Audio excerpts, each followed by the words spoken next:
Seventh ಮಂತಲ್ಲಿ ನನ್ನ daily routine ಯಾವ ಥರ ಇರ್ತಾ ಇತ್ತು ಅಂದರೆ, ನಾನು ಹಾಸ್ಪಿಟ್ಲ್ ವಿಸಿಟ್ಗೆ ಅಂತ ಹೋಗಿದ್ದೆ ಸೆವೆಂತ್ ಮಂತಲ್ಲಿ ಒಂದ್ಸರಿ. ಅದು ಮುಗಿಸ್ಕೊಂಡು ಹಾಸ್ಪಿಟ್ಲಿಂದ ಡೈರೆಕ್ಟಾಗಿ ನಾನು ನಮ್ಮಮ್ಮ ಮನೆಗೆ ಅಂತಲೇ ಬಂದಿದ್ದೆ. ಯಾಕಂದರೆ ನನಗೆ ಕ್ಲಾಸ್ ಇದ್ದಿದ್ದರಿಂದ ಎಲ್ಲ ಮ್ಯಾನೇಜ್ ಮಾಡೋಕ್ಕೆ ಸ್ವಲ್ಪ ಕಷ್ಟ ಆಗ್ತಾಯಿತ್ತು. ನಾನೇ ಮನೆ ಕೆಲಸ ಎಲ್ಲ ಮಾಡ್ಕೋಬೇಕು, ಅಡುಗೆ ಮಾಡ್ಕೊಂಡು ತಿನ್ಕೋಬೇಕು, ಮತ್ತು ಕ್ಲಾಸ್ ಅಟೆಂಡ್ ಮಾಡಬೇಕು. ಸ್ವಲ್ಪ ಕಷ್ಟ ಅಂತ ಫೀಲ್ ಆಗ್ತಾಯಿತ್ತು.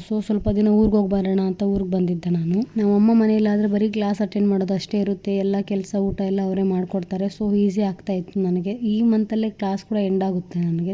ಈಸಿ ಆಗ್ತಿತ್ತು. ಹಾಸ್ಪಿಟಲ್ ಡಾಕ್ಟರ್ ನೋಡಿದ್ರೆ ಮನೆ ಕೆಲಸ ಎಲ್ಲ ಚೆನ್ನಾಗಿ ಮಾಡಬೇಕು, ಕುತ್ಕೊಂಡು ಮಾಡೋ ಎಲ್ಲ ಕೆಲಸಗಳು ಮಾಡಿ ನಾರ್ಮಲ್ ಡೆಲಿವರಿಗೆ ಈಸಿ ಆಗುತ್ತೆ ಅಂತ ಹೇಳ್ತಾ ಇದ್ರು. ನಾನು ಕೂಡ ಫಿಕ್ಸ್ ಆಗಿದ್ದೆ. ಮೈಂಡಲ್ಲಿ ಒಂದೇ ಇತ್ತು, ಏನೇ ಆದರೂ ಪರವಾಗಿಲ್ಲ, ನನಗೆ ನಾರ್ಮಲ್ಲೇ ಆಗಬೇಕು, ನಾನು ನಾರ್ಮಲ್ಲೇ ಮಾಡ್ಕೋಬೇಕು ಅಂತ. ಸ್ವಲ್ಪ ಕಷ್ಟ ಆದರೂ ಪರವಾಗಿಲ್ಲ, ಇನ್ನೇನು 3 ತಿಂಗಳು ಅಷ್ಟೇ ಅಂತ ಹೇಳ್ಬಿಟ್ಟು ಮನೇಲಿ ಕುತ್ಕೊಂಡು ಮಾಡೋ ಎಲ್ಲ ಕೆಲಸಗಳನ್ನ ನಾನು ಒಬ್ಬಳೇ ಮಾಡ್ಕೊತಾ ಇದ್ದೆ. ಮತ್ತೆ ವಾಷಿಂಗ್ ಮಿಷಿನ್ ಇದ್ರೂ ಬಟ್ಟೆ ನಾನು ಕೈಯಲ್ಲೇ ಒಗಿತಾ ಇದ್ದೆ ಕುತ್ಕೊಂಡು. ಮತ್ತೆ ಅಡುಗೆ ಮಾಡಬೇಕಾದ್ರೂ ಸ್ವಲ್ಪ ಹೊತ್ತು ಚೇರ್ ಹಾಕೊಂಡು ಕುತ್ಕೊಂಡು, ಸ್ವಲ್ಪ ಹೊತ್ತು ನಿಂತ್ಕೊಂಡು, ಸ್ವಲ್ಪ ಓಡಾಡ್ಕೊಂಡು ಅಡುಗೆ ಮಾಡ್ಕೊತಾ ಇದ್ದೆ. ಸುಸ್ತು ಆಗ್ತಾ ಇರಲಿಲ್ಲ ನನಗೆ ಆ ಟೈಮಲ್ಲಿ. ಮತ್ತೆ 7th ಮಂತ್ ಲಾಸ್ಟ್ವರೆಗೂ ಅಷ್ಟೇ ಕ್ಲಾಸ್ ಇದ್ದಿದ್ದು. 7th ಮಂತ್ ಕಂಪ್ಲೀಟ್ ಆಗೋ ಅಷ್ಟೊತ್ತಿಗೆ ಕ್ಲಾಸಸ್ ಕೂಡ ಎಂಡ್ ಆಗಿತ್ತು ನನಗೆ. ಮತ್ತೆ ಲಾಸ್ಟ್ 2 ಇಯರ್ಸಿಂದ ನಾನು ರಾಧಾಕೃಷ್ಣ ಮತ್ತೆ ಮಹಾಭಾರತ ಬುಕ್ಸ್ನ ಓದ್ಕೊಂಡು ಬರ್ತಾ ಇದ್ದೆ. ಇನ್ನೇನು ಅದು ಕೂಡ ಮುಗಿತಾ ಬಂತು. ಮಗುಗೆ ಕೂಡ ಹೇಳ್ಕೊಡ್ತಾ ಇದ್ದೆ ದೇವರ ಮಂತ್ರಗಳು, ಮತ್ತು ನನ್ನ ಫ್ಯಾಮಿಲಿ ಬಗ್ಗೆ ದಿನ ಬೇಬಿ ಜೊತೆ ಮಾತಾಡ್ತಾ ಇದ್ದೆ ನಾನು.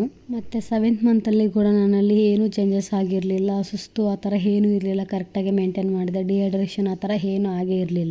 ಮತ್ತು ನನ್ನ ಫೇಸು 5th ಮಂತಿಂದಲೇ ತುಂಬ ಗ್ಲೋಯಿಂಗ್ ಆಗಿ ಕಾಣ್ತಾ ಇತ್ತು ನನಗೆ. ಮತ್ತು ಬೇಬಿ ವೆಯ್ಟು ಚೆನ್ನಾಗಿ ಮೇಂಟೈನ್ ಮಾಡಿದ್ದೆ. 7th ಮಂತ್ ಅಷ್ಟೊತ್ತಿಗೆ 2 kgs ಇತ್ತು ನನ್ನ ಬೇಬಿ. ನನ್ನ ವೆಯ್ಟು ಜಾಸ್ತಿನೇ ಆಗ್ತಿತ್ತು. ನಮ್ಮಮ್ಮ ಆ ಥರ ತಿನ್ನಿಸ್ತಾ ಇದ್ರು ಊಟನ. ಮತ್ತು ಹಾಸ್ಪಿಟ್ಲಲ್ಲಿ ಪ್ರೋಟೀನ್ ಪೌಡ್ರ್ ಕೊಟ್ಟಿದ್ರು.